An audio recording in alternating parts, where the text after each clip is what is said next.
All right, welcome to KFYR Plus this Monday afternoon. Time now is 12:30, our weekly feature in the Crosshairs with JD and Clay. Let's welcome in JD and Clay. Good afternoon, gentlemen. How are you? Good afternoon. How you doing, Jay? Hey, fantastic. Thanks for asking. Well, listen, we've got a big afternoon here. A few topics that we want to get to, and let's kick things off. Suppressor ban. Now, we're seeing this in a few other states, but a suppressor ban in Illinois. Let's run that down. JD, go ahead and give us the insight on that, would you?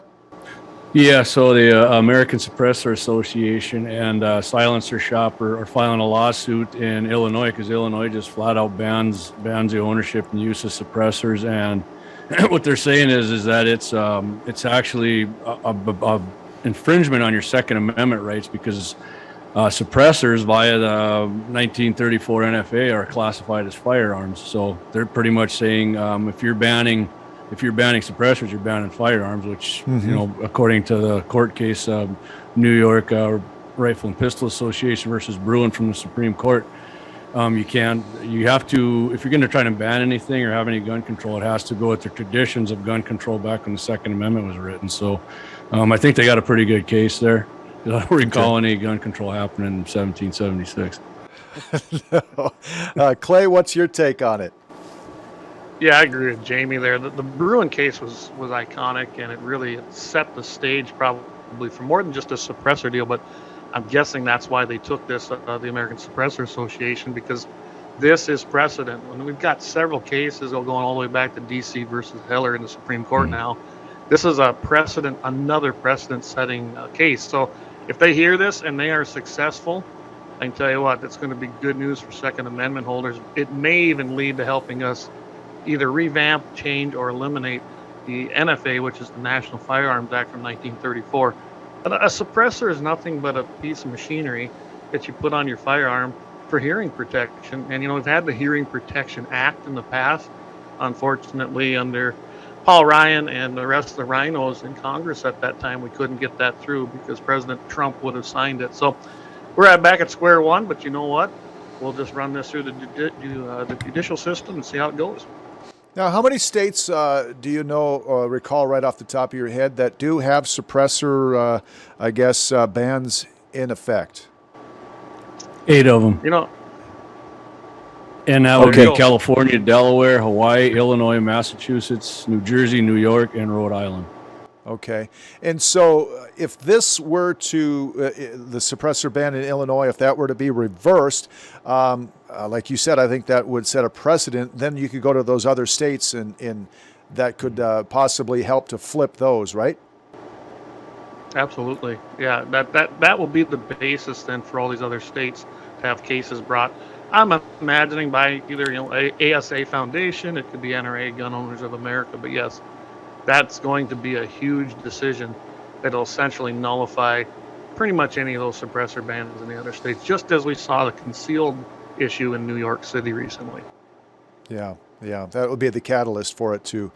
Okay, let's move on. Another topic here. We've got a former sportscaster and talk radio show host, Rich Eisen, now is pushing some gun control measures, but of course, as always, I shouldn't say as always, but in many cases, a lot of times they just lack the facts of what's happening. Clay, do you got anything on this for me? Yeah, basically, Eisen's a sportscaster, and it was after the Michigan State University shooting that took place here, about February 13th, I believe it was. And essentially, he started calling for more restrictions. He was wondering, how do people get hold of guns, and it's too easy to get guns.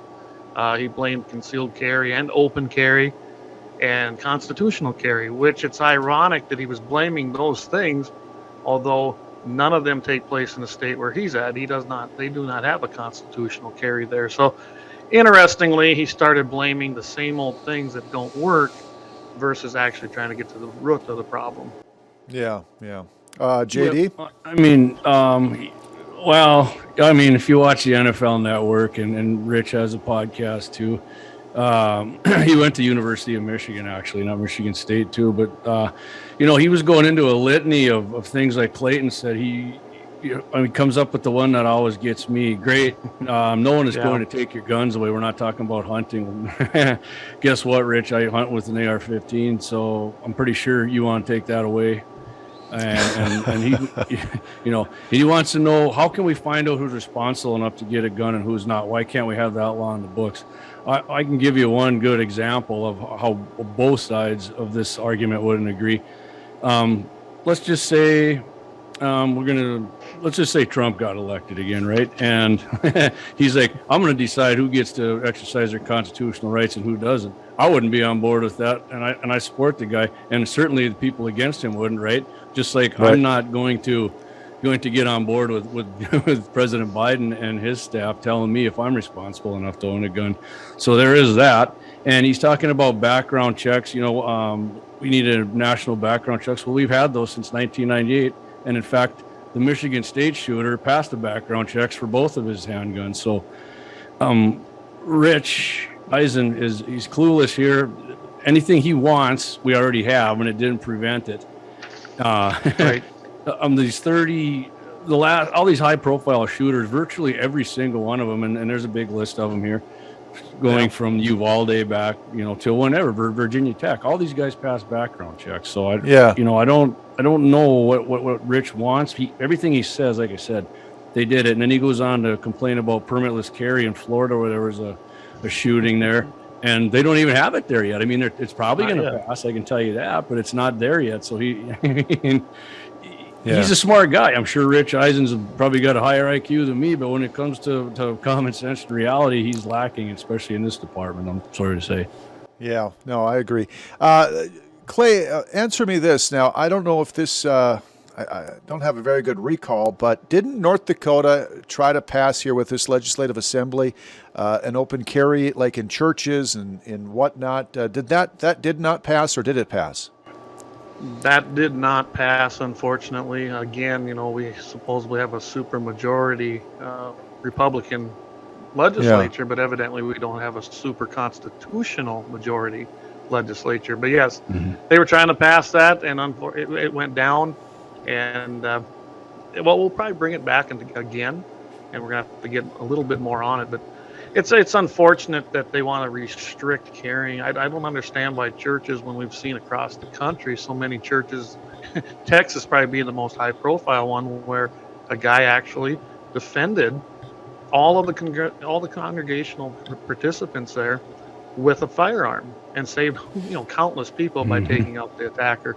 So I don't understand that one alone. And then the public places thing in North Dakota gets a little sketchy, especially if there's alcohol served or alcohol on premise. Yeah. There's a lot of different things written into the Century Code in North Dakota that are actually anti-gun when it comes to carrying, especially in a public place. So there's a lot of work to be done there, absolutely. Do you think that was kind of one of the sticking points? Was it the church, or was it the public places that probably didn't favor too well with some of these legislators?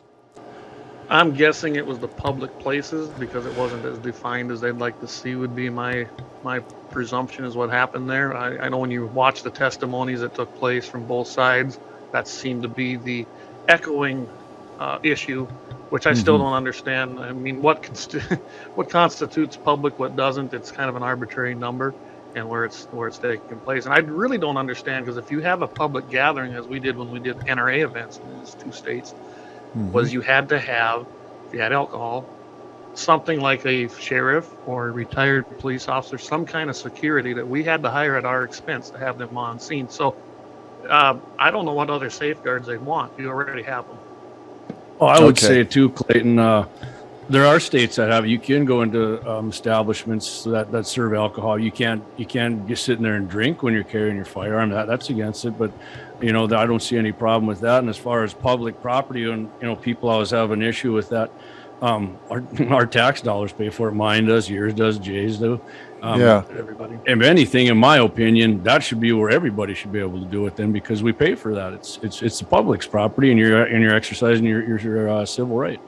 Well, just across the border into South Dakota, if the revenues are 51% or more off of non-alcoholic sales, say something like an Applebee's or any kind of a bar and grill like that that's serving food, if 51% of those sales come from food and not alcohol, you may carry in those establishments. But as with any state that I know of, you can't be actually drinking and participating in alcoholic consumption if you're carrying. And I guess I got no issue with that. I guess, kind of. Yeah. I guess for the viewers, for a concealed carry permit, let those folks that may not know about what that entails, obviously you can have it on your person yourself, but so those are some of the places, a bar obviously off limits, a church, in which we kind of, where else can you not carry a firearm in the state of North Dakota? Go ahead, Clayton. Well, places like our Capitol building, mainly any Okay. governmental building, it seems like. Of course, a federal building, that's set by federal statute. Again, I don't know why you just create a gun-free zone, and I call it a kill zone because criminals don't follow the rules anyway. I know, like, if you go into any of the courthouses, it seems like, not just the courtroom, but the courthouse facilities, there's an array of other public buildings that you're not allowed to carry, but yet everybody else that's in law enforcement is exempt from that. We're not the problem. Law-abiding people aren't the problem. And the criminals, who they're afraid of, don't follow the rules anyway. So I do have issues with that. And like, I can go into the Capitol carrying my pocket knife. I've been in there several times testifying, as has Jamie. You just put it on a little tray, they put it through, and you get it back. And I'm sorry, but in those close quarters, you could probably do just as much damage. But again, we're law-abiding. We're not the problem. So yeah, I do have some issues with that, and that's kind of where they're at as to where you can't carry in the state of North Dakota. Obviously, schools would make that list as well. Sporting events at schools, like outdoor football games and whatnot. Yep. I would say, Clay, wasn't there a bill? It was either in this session or the last where they made it was up that if you actually took the training course from the police, the local police training here in Bismarck, that you would be able to, but that got shot down too. Even if you took the training that they claim, that the police have and you don't, and you passed it, then they still wouldn't want. They still, yeah. I mean, it's just a bias against. I think they're kind of, honestly, there's a lot of people like Rich Eisen that probably don't know any better. Because Rich probably doesn't even care about guns, honestly, and which is fine. But he shouldn't be able to. I mean, he's got a big platform, and he puts stuff in people's mind, like the constitutional carry. Even when that passed here, there was people who said they were pro-gun, and they were against it because they had all this stuff. There was going to be shootouts in the street. You were going to have car wrecks, and people were going to start shooting each other, and guns were going to be going off in people's pockets at parties. It never happened, just like it doesn't happen in other states that it does. I mean, if it did happen that way, I would see that they had something to stand on, but they don't. I do. What I'd add to that is with schools, you can do it if the school district, the school board of that school would have to okay it. But we did get that through the legislature 2 sessions ago, where schools would be allowed to have armed teachers, employees, off-duty cops, whatever it might be within those schools, but they got to take the training. Now, it has to go through the DPI, Department of Instruction. There's a form, there's a process, but it is allowable, although I don't know, maybe 1 or 2 possibly that have even allowed it. To me, you take like what happened in Bismarck, Mandan just recently here this past week with the active shooter situation. They tell them to, quote, shelter in place, when really they should have had it already safeguarded with having people within those buildings ready to go to protect the children. It's like the old saying, a good guy with a gun will stop a bad guy with a gun. It's just that simple. Yeah. Yeah, I totally agree. I came across a news story this morning. I wanted to maybe get your guys' opinion on this. I think we all would agree that we live in a pretty safe environment. Our communities are fairly safe from, save for, I guess, what happened last Thursday, but that turned out to be a hoax of, going into an establishment or one of my biggest fears, guys, is I love concerts. This past weekend, there was one down at the casino, but if you get into an environment like that, where there's a crowd of people, over 1,000 people, and you don't know these people, or a great number of them, you don't know who they are or where their backgrounds are, So over the weekend in New York City, there was a concert. A few thousand people huddled up in this armory in downtown New York, and there was thought to be gunfire, but in fact it was not gunfire, but people were trampling out the door and trying to get out. And one person tragically did die in that incident. Do you guys ever find yourself in that situation at some point, or have you ever found yourself, Jesus, I kind of feel, not safe, or not that you have to be in certain environments, but just as gun owners, do you ever feel like, hey, listen, I kind of feel unsafe at this point? I'd be honest with you, Jay. A lot of times I have two daughters, and when I go into their schools, a lot of times it's not so much that I feel unsafe. Mm-hmm. It's that I don't feel like that's a very secure place. And I mean, they say they lock the doors and that, and I'm not talking bad about the people who work at these schools, but I think you get in these big auditoriums, and I just look around, and it just seems to me that that's not secure. I mean, North Dakota, I think, is the only state that hasn't had a school shooting. Mm-hmm. And the odds are it's going to happen someday, and I just can't help but thinking about that. And even when I walk into schools, my kids were smaller, and I'd walk them into the school, and man, it just didn't seem safe to me at all. I would have felt a lot better if there was somebody there I knew on not wearing a uniform or whatever, but had a firearm in case somebody did show up there. I'm not saying it's guaranteed to stop it, but if there's nobody there with it, it's guaranteed that the person doing it's going to have their way, No, I haven't felt unsafe anywhere really. Sure. Clay, anything? I share a lot of that Jamie said, but I can tell you right now, I feel most unsafe when I'm not allowed to exercise my Second Amendment civil right. Mm-hmm. I can defend myself better than anybody. If I'm in a crowd of people and I'm carrying, I know that at that moment, it's probably the most safest and most secure place in the vicinity of me and my skills, plain and simple. This is a Second Amendment issue, and nobody's going to, how do I put this? If you are a legal, law-abiding adult in the United States, you should have the right to keep and bear arms without infringement, and you also should have the right to carry. Those aren't the people causing the issues. Now, if you're in a crowd of 500, 1,000, I've been in those big crowds. I can tell you this, we used to do a 1,200-person event in Aberdeen, South Dakota. There were probably more people carrying there than anywhere on earth that particular evening, and not one accident, not one problem, and no issues with anyone coming in. It's the criminal or the delusional person that comes in. They're the ones that don't. They ignore the laws, they ignore the statutes, they ignore the facility rules, and they just come in and do what they want because they are criminals. And it's that simple. Criminals don't follow any rules, regulations, or laws. No. That's it. Yeah, I agree. So, third and final point here. What is better for hunting? Now, JD, I'll get your take first. Is it the AR or the bolt rifle? What say you? All right, so there's a couple things on this one, Jay. For varmints and predators, like coyotes and prairie dogs and such like that, I definitely would take an AR for that, for sure. And I've hunted deer with an AR, but it was there's two different kinds of ARs go. There's the small frame one, like your 223s and 6mm, and a number of different calibers, and then there's a large frame ones which they weigh another pound or two. Actually, some companies make them lighter, but then you're going to pay a lot of money.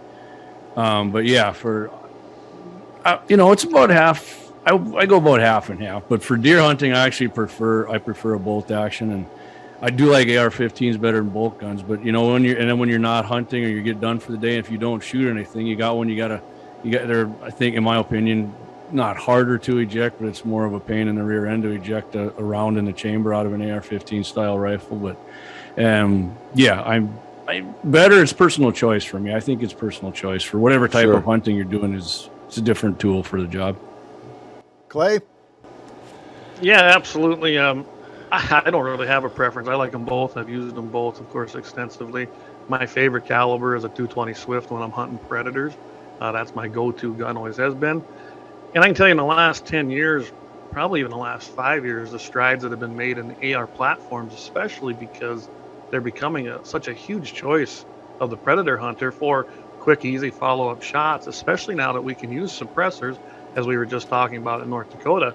I can't tell you how many doubles and triples now a guy can take versus what you used to get was one shot, or you had to take your pick and take the farthest one first and hope you got the running shot on the second one or could slow them up. And I can tell you right now, having a suppressor and having a quick semi-auto is just miles ahead of where we used to be. And ARs have gotten very accurate. Has a free-floating barrel, unlike a lot of other semi-auto types.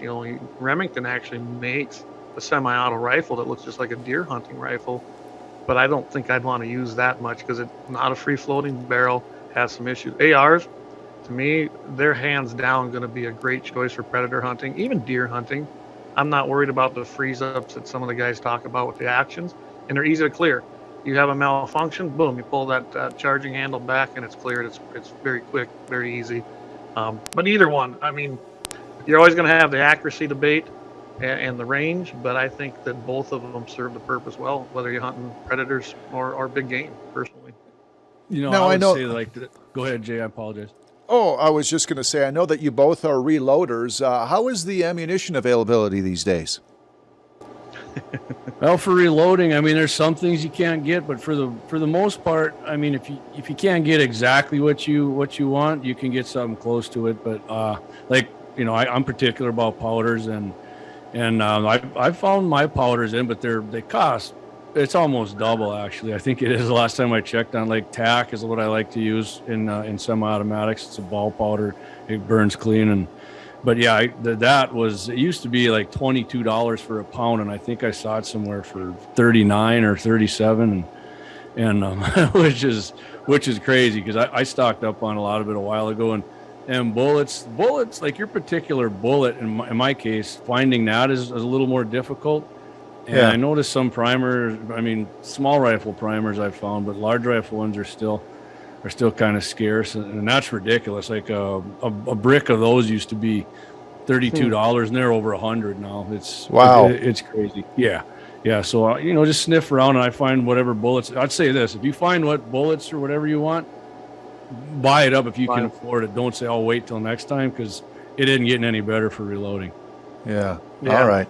No, reloading is an interesting subject, especially when it comes to powder. Of course, supply and demand has taken over, and there is hoarding going on. I mean, there you do see that. But when all the shipping companies decided that they were going to do overnight or 2-day only for things like powder and hazmat, they make you pay a hazmat material fee, whether it's 1 pound or 10 pounds of powder, you pay the same price, and that can really skyrocket your powder prices. I use a lot of ball powder or granule powders, just as Jamie does. I've been a hoarder, I guess, forever, because I'm sitting good, I guess, as far as my supplies. You take a brick of primers. There's 1,000 primers, I believe, in a brick still. And yeah, I could pick them up for $12 to $15. And now you're talking 30 to 40, depending on what they are. If you're getting some of the top end or high end stuff, you could even see as high as $49, $50.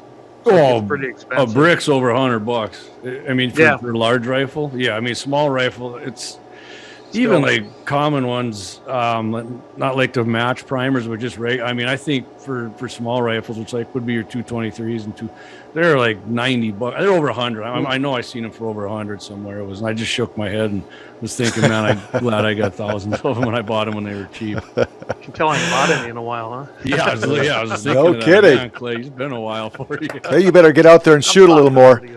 Yeah. All right, guys. I'm just stocked well.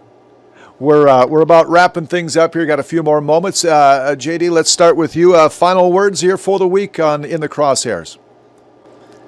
Yeah, like I said, if somebody's talking gun control, do a little more research on it. If they want to ban this or that, and I mean, like Mr. Eisen there, inform yourself a little more. It just makes life easier for you if you know a little more about something, and you can't just go on your feelings on a lot of stuff. And as far as guns, hey, whatever you want to hunt, do your research on guns and go from there. What kind of gun you want to buy? Because, like Clay said, they're all fun, but it's like cars or anything else. You'll have a preference for what you like.